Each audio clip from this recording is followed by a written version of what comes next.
Good morning. Good morning, Judy. Good morning. I'm on behalf of SoFloPoJo, South Florida Poetry Journal. I welcome you to our interview series in partnership with the Miami Book Fair. And I understand that you will be at the book fair with your new book, which is A Sharper Silence. Yeah, yes, I And will. and we're looking forward to all of the celebration around that. I just have a few questions for you today and want to ask you to read a few poems from the collection. And to Okay. start off, maybe just give us a general idea of how this collection differs from your previous works, for example, The Halo of Bees, and at what stage you knew this collection was becoming a book and not just a bunch of individual poems. Okay, good. Thank you. That's a great question. Well, The Halo of Bees was published in 2023, and it was comprised of poems I'd written between 1990 and 2022. So right when I finished that book, around the end of 2022, my wife Colleen was diagnosed with stage 4 lung cancer. So this book, which took about 2 years to write, really was written during the time of our struggle with her lung cancer. Um, and actually, the arc of the book, I think, kind of takes us from the opening of that, the beginning of that time when the book really doesn't deal with what we're dealing with at the beginning of the book, and then as we move toward the end of the book, it becomes a more and more difficult experience for us both, but primarily for her, but also for us both. And she died in January of this year, January 13th of this year, and that formed more the natural end of the book. So that's how the book was laid out, was discovered, let's say, or found. After I finished that book, I wrote a book very quickly in the wake of the of grief, and I have another book that's going to be published in April. So this is in a way it's kind of the first of a two part book. So that's how the book came about. Great, thank you. I wonder if you would read for us just the prefatory poem called The Okay, Sea. sure. Um, this poem was it's the prefatory poem, which I didn't realize until I started to put the book there. And you asked in the previous question about how did I put the book together in a way. And it was a pretty natural process because I could put the poems in the sequence in which I wrote them for the most part. But at the end of putting the whole book together, I had this one poem, The Secret, which seemed to me to be a central poem in the book. But at the same time, it didn't really work with the other poems in the book because it's more, let's say, mythical in a way, or like fairy tale like, or and not, I wouldn't call it surreal, but it's a different kind of narrative than the other poems in the book. And I realized that it also gave an overarching sort of sense of something in the book that I can't put into words, which is why I wrote it as a poem. So it's called The Secret, here it is. The Secret. I'm running through the snow, carrying an injured crow like a baby in my arms, trying not to fall in the unplowed road and hoping he doesn't try to fly away again, bursting from my arms to fall into the snow and start flailing, then falling quiet. I think I'll be able to help him when I get there, but I don't know how. I don't like touching wild things, hurt things, but here I am, and my jacket's all bloody. I'm certain my house is just up the hill, and I know my wife is waiting there with coffee and a blazing fire. She laughs when I go out these frigid early mornings to wade through the fresh snow, and she laughs when I return. I tell her I love silence and the cold after sleeping inside her warmth as I have done for so many years.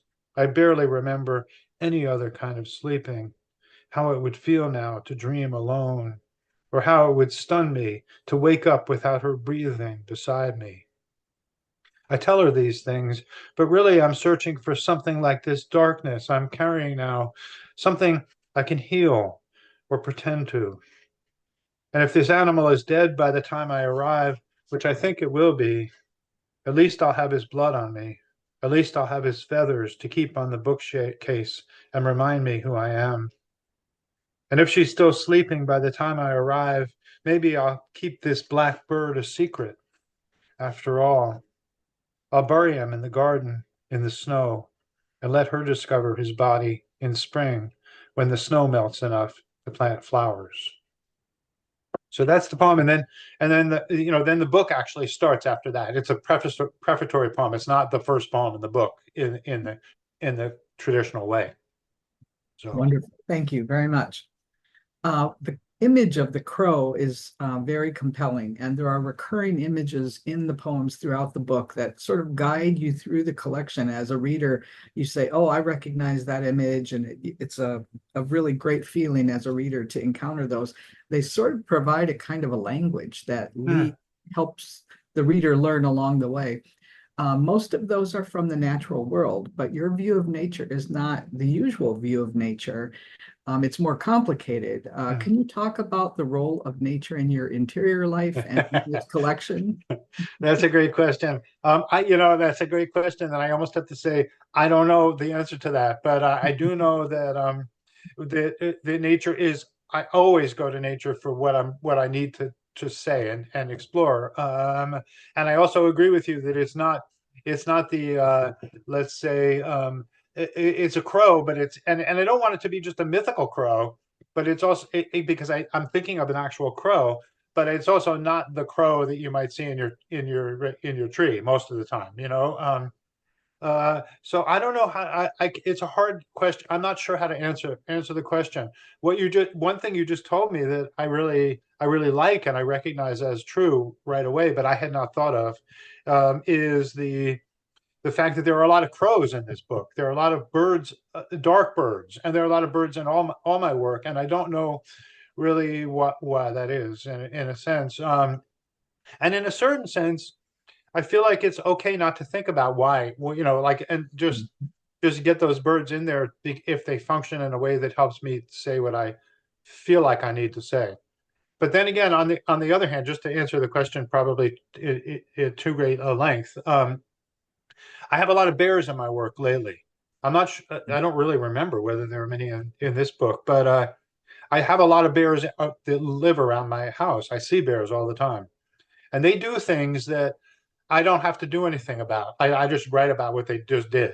Like the other day, a mama bear and her cubs came by while I was reading in my garden, and one of the cubs climbed a dogwood tree so high it couldn't get down, and the mom and the babies, the cubs, were just looking up and like, okay, there goes Joey or whatever his name is, and they just like harumphed after a while and left, and then he had to kind of figure out how to get down. So I don't have to do anything. That's not. I write that down. That's a poem right there. Whereas the crows and the bird and other, I use animals in other ways sometimes, not because I've observed them, but because they enter the poem in a different way. So that's my best answer to that question. Wonderful answer. Thank you. The poem "The Angels" also has blackbirds in it. I wonder if you would read that for us, please. Sure. Yes.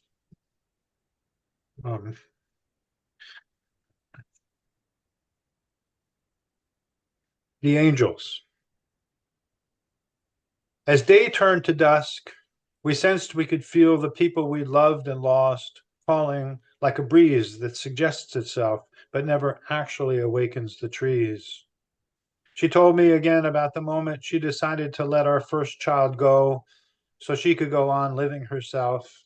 And I remembered how once, as a young man, I'd walked by myself for a day until I was lost and came to a boulder and a creek. She remembered yearning to comfort our baby after we'd scattered her ashes.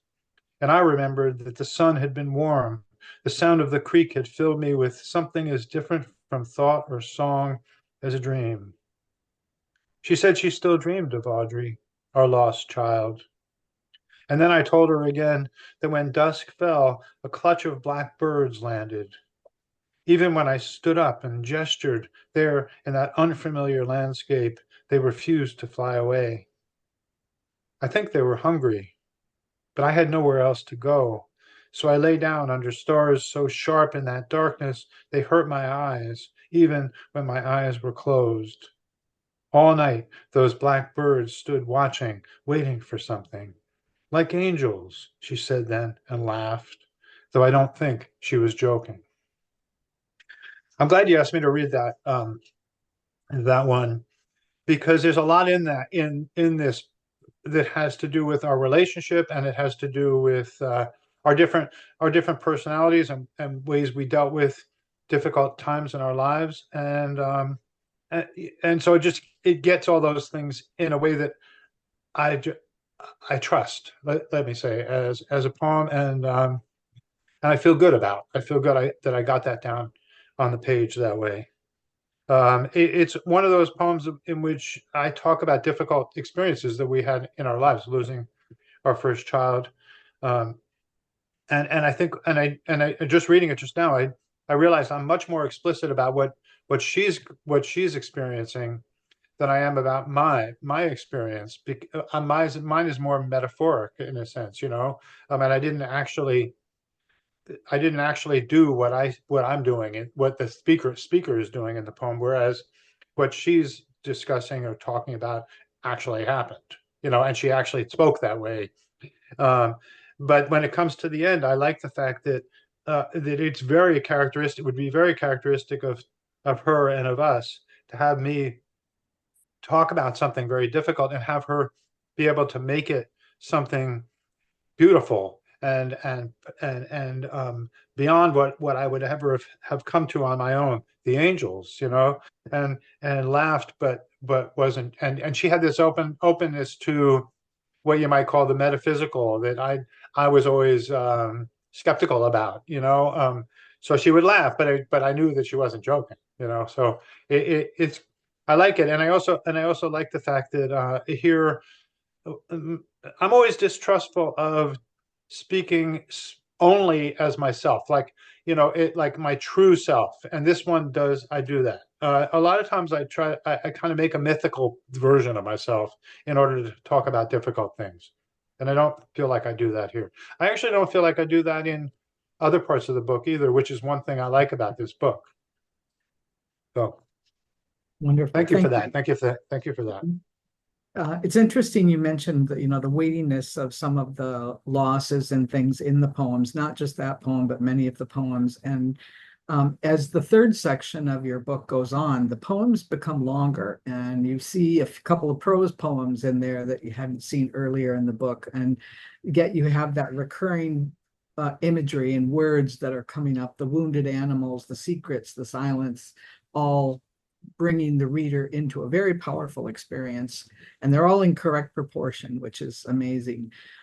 For you, however, as a poet, were there moments during the writing when the weight of all those losses threatened to overwhelm the project? How did you move forward, if it Uh-huh. did, and if it didn't, what Uh, carried you forward? oh, that's a great question. It's also a challenging question. I haven't thought about that, except to say that I felt, oh, through this whole experience, that one of the graces that I had been visited by was the fact that I'd worked on poetry for such a long time. Then when I really needed it, I had it. That was even more true for the poems I wrote after Colleen died, but it was very much the case in this time too, which is to say I had a place to go where I knew enough. I had enough craft. I'd been practicing this art for a long enough time that I could go there, almost like you could go to playing an instrument if you knew how to play, you know, like it wasn't something I had to learn. It was a place I could go. And I think that's where I went when I couldn't speak about the things I needed to speak about and live through. So I don't think of it as you know, a palliative thing or uh, I don't know. I think about it as a practicing of an art in order to explore the feelings, not to wail about what I was feeling but to explore it. I guess that's the best way I can say what I have to say about that. A lot of for me, a lot of where poetry comes from is the inability to say what I wish I could say to somebody with my normal language, and just a need to go. And I think it also applies to myself. What I can't say to myself, what I can't access without the cadences or images of a poem, um, is where I go when I write a poem, is to go there and make a certain kind of spell occur that allows me to feel things I would not be able to feel otherwise. I'm not sure that makes sense, but it's the best I can do in the response to that interesting question. It was a great answer, very interesting. One poem that I especially enjoyed in the later section, the fourth section of the book, is The Glinting. And I would ask you to read that one if you would for us. Okay, sure. That's one that I was a little bit frustrated with this particular publisher. I love the publisher. They were really great in their editing and suggestions and all of that sort of thing. But with this poem, I actually had it. It's a poem in stanzas, and each stanza has a different sort of formal structure. One has starts with longer lines, and it goes to shorter, more varied lines, and then it goes into another kind of sound. And so what I had done is I numbered the sections, but the section numbers didn't necessarily correspond to the thematic breaks in the poem. They more corresponded to the music change, the change in the music in the poems, and the editors didn't like that. They thought it was distracting. And so what I did in the book was I asked them if they could just make the space between stanzas a little bit wider than they would otherwise have done. But I still feel sorry that I did that. And because I think the real break of putting numbers would emphasize the shift in perspectives and sound that I'm trying to explore in this poem. I hope that makes sense. I'll try to clarify that as I read the poem. And also, thank you for asking for this one, because this is one I actually haven't read aloud. The other ones that I already know you're going to ask me to read, I have been reading more regularly. So this one's called That Glinting. Then someone discovered certain winds could turn inward, blow around where nothing had happened. No one had been born yet. Like touching your love who falls away to dust, then blows into another language we've been speaking all the time without knowing it's a prayer. Like the grasses might sing of perfect being. I want to make sure I'm as real as water under water that's deeper than light, water at the bottom of the world, beyond darkness, water under such pressure it might explode like wind if it could be brought to the surface, wind from some ancient time, or just another present moment, glinting in the window of an old woman's kitchen. She is singing as she pulls the curtains to soften that glinting, turns back to her cats who are purring in response to her song, which is tuneless. Like a wounded animal out in the woods we are passing now, moving toward night, as the radio chatters incomprehensibly, though we grew up with the songs it's playing. So many years ago, we hardly remember who we were then, though we do remember the words to those songs. It's as though we were falling through our bodies toward a puddle-sized swimming pool, preparing ourselves to slip into the water like dancers, or as though we could remember the feeling of slipping through our mother's body into this bright world, carried by her screams of pain and strangled joy, then screaming ourselves, pink and helpless, knowing absolutely nothing about anything at all. Well, thank you for asking me to read that one. That's a wonderful poem, and you read Thank it very well. And Thank you. I'm Thank you. glad to know some of the history of how the poem developed. Yeah. So I think I have I hadn't remembered that I have a wounded animal here in this poem, and I have another poem that has wounded animals in it, and that all comes from living where I live now, which is Black Mountain, North Carolina, which is about 20 miles outside of Asheville. And so when we go to town, we drive along I-40 going to Asheville, and I often see a lot of animals on the side of the road that have been hit by cars, deer, coyote-looking animals. I never stopped to double check, but it just makes me curious and sad. And I've also seen bears standing, getting ready to go across, which they'll never be able to make it across. So it's a very heart-wrenching experience sometimes. Yes. So um, I remember quite a few images of wounded animals and animals falling and things falling and wind. Wind is almost like a yeah. character in your book.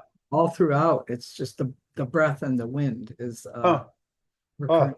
I hadn't thought about that. That's a thing that's interesting. I learn a lot about my own books and poems when I do readings, and then people ask questions. I hadn't really realized that so many of the poems were dialogue until I started doing readings and just realized, like, the angels in the trees. Oh no, the angels dialogue. Angels in the trees is a certain kind of dialogue. A lot of the poems are the vehicle allows me to explore the relationship and things we might say to each other when facing something together, the way we were doing with this situation. So.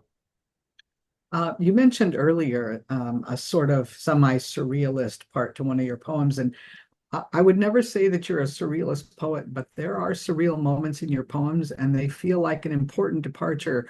I'm thinking about the final stanza of Elegy Turning Away, and then in Maybe It's Music, the middle part, there's some, yeah, and the second stanza of Vase of Silence, and there's some others. Do you think of your work as having this surrealist tendency, or? That's a great question. I actually think of my earlier work as having more of a need to bring surrealism into the poem in order to say what I needed to say. I think this book and my previous book, my previous standalone book, not a selected poems book, I think were more immediately about my life without the recourse to what you might call surrealism. But even as I say surrealism, what I really mean is the kind of surrealism practiced by the South American poets. They were like precursors to magical realism, not surrealism as in French surrealism, but surrealism as in Cesar Vallejo's Black Stone Lying on a White Stone, or something of that nature. I will die in Paris on a rainy day, on a day I already know, and I don't know. I know it's true, and how do I know that? Well, because today I can't put my arms on correctly. And it's like, well, yeah, I can't have that exact experience, but I know what you're talking about. So I do really like that, but I also don't want to take easy recourse in it, because I think it's easy to Czesław Miłosz, I'm mispronouncing his name, but he did not like surrealism at all because he thought it was just too easy. It's just you make up stuff and you give it a certain flavor, and it can do certain things that are maybe approximate a certain kind of feeling, but they don't really dig in as deeply as we might. So yeah, so I don't really think of myself as surrealist, but I would allow myself to go into more dreamlike imagery, let's say. I guess would be a fair way to say it. I really enjoyed those parts in the poems, and I thought, like I said, that they were a departure from the rest, and it was great for the reader to experience. Good, thank you. Yeah. Thank you very much. I have a personal favorite, an all-time favorite of your poems that's in this book. It's called Angels in the Trees, and I would love to hear you read that if you would. Good. Okay, thank you.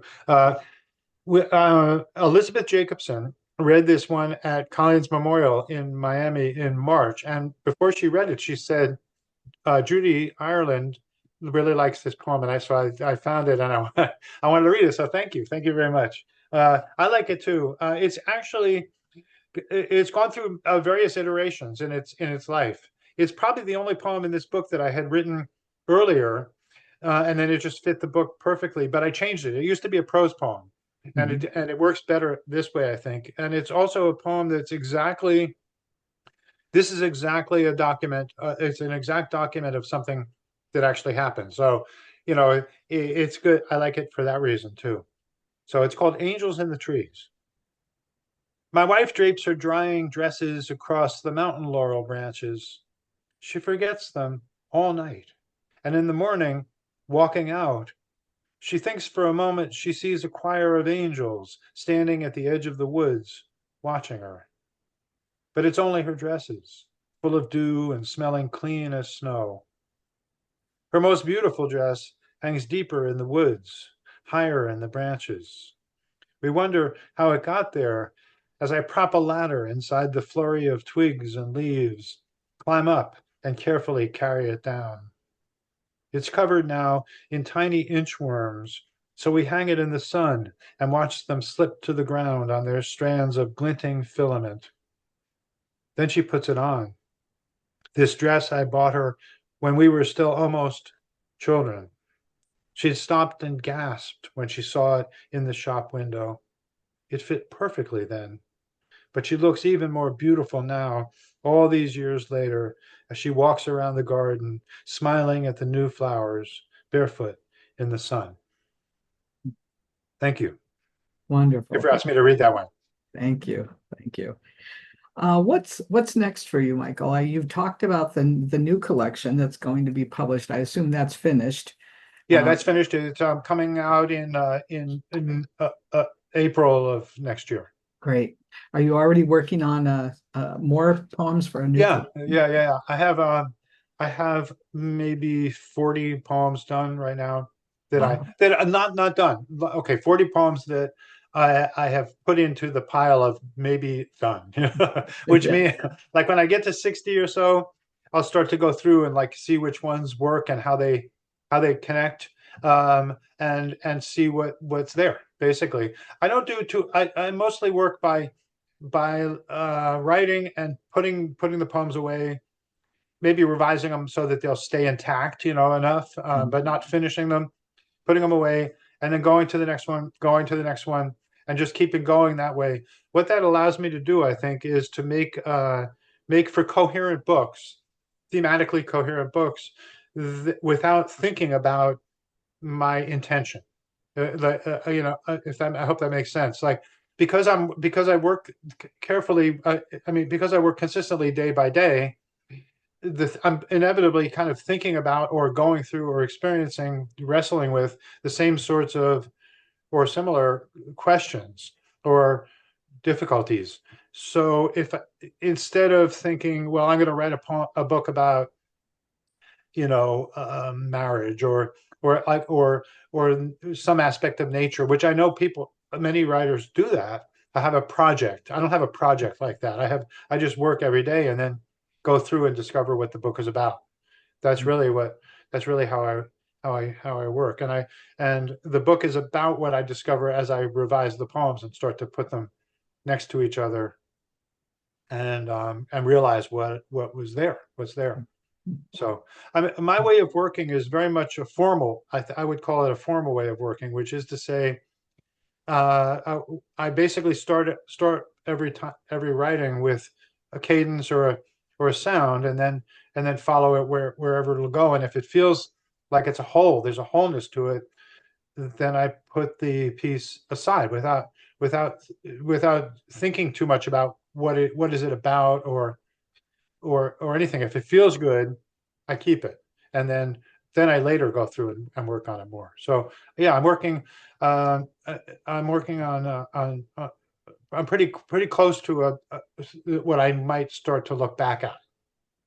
And my new book is called Waking Up Alone, which is a Mm. poem it's actually a 45. I wrote a 45-page poem. It's a long poem. I really didn't. I didn't. This is a book I did not revise at all. For Waking Up Alone, I just wrote the 45 pages like every day. Just kept on writing, and then I thought, why? Well, it's almost better not to revise it because it's immediate. It's more immediate, and I'm a big reviser. I believe in revision, but for this particular book, it didn't feel like it was appropriate, let's call it. And then I did a few poems to start and a few poems to end, but it's basically one long poem. So I can't wait to read it. That well, sounds I don't know if it's a good one. I'm actually, it's funny because I'm actually not, I'm kind of not planning to do a lot of readings from it because it's a hard book. It'll be a hard book to read from. And it also, some books just don't feel, I don't really feel like I need to read a lot out loud from the book. This book has been a hard book to read from at times too. So, yeah, good. I'll send you a copy when it comes out. I owe you one. Thank you. Thank you. Well, I think readers are always interested in the daily work of a poet. And you Right. mentioned that you write every day, and you've mentioned how you put together your collections. And do you actually have a set time that you write, and you go into the same place to write every day? Yes.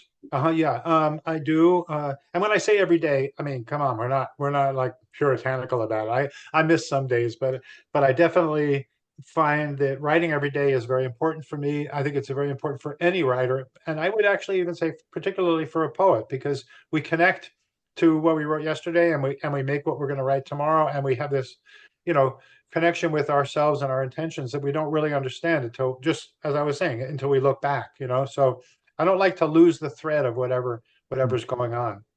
But yes, I get up every day and drink some coffee, putter around for a few minutes, and then I just go and work on writing for maybe 2 hours or so. I don't really count the number of hours really lately, but usually by 10 I'm stopping Mhm. at that part, and then during the rest of the day I also work on the things I wrote earlier, or so I'm pretty much working on in a certain way a lot, in other, like in the car, driving. Oh yeah, there's Sure. something. Make sure you pull over, and write it down. So yeah, I have a pretty set way of working. That's great. I know people will enjoy knowing that. Well, this entire collection is a wonderful honoring of Colleen, and I just want to thank you for not only being here today, but also for sharing these carefully wrought poems with the world Thank and you. with us. Would you send us off with one more poem today and read for us The Window? Sure. Yeah. Thank you. It's the last poem in the book, and it's another one. Actually, I said that I've been reading a lot of these, but I have not read this one at all. The Window. Oh, and let me say, this is going to be our closing poem. So I want to say thank you, and thank you for doing this. Thank you for the wonderful questions. It's a real pleasure. I hope we see each other. I'll be down at the Miami Book Fair. I hope we can see each other then. Uh, so here's the poem, The Window. The silence was suddenly tuned to a different key, she says. It felt hollow, and it echoed like the hush after a rush hour train that doesn't stop at the station. Look at me. The secret rooms we live in, the windows we open when there's nothing left to see. And now I feel as though no one has known me ever. That kind of silence. Touch me. Once, while I slept, I turned transparent. The moon shone through my body, waxing and waning, pulling tides and long migrations, turning me wild. No one knows my name except you, and you're sailing off into the distance, waving for help or goodbye. Well, that's a hard one to read. I not honestly, I don't know. It's hard because the poem has italicized sections that are spoken by the person who's speaking the poem, and it's hard to present those in a way that I want the poem to carry. I'm not sure that makes sense, but I think it works better. I think this is a poem that might work better on the page than it does reading. I don't know how that reading sounded, but to me it was like I'm not quite capturing the poem. But Well, thank you for letting me read that one. you're welcome. And I will just encourage our readers to buy your book, A Sharper Thank you. Silence, so that they can read it for themselves off the page after they've heard Thank it. you. So That's great. Thank you. Thank you thank very you. much. Good.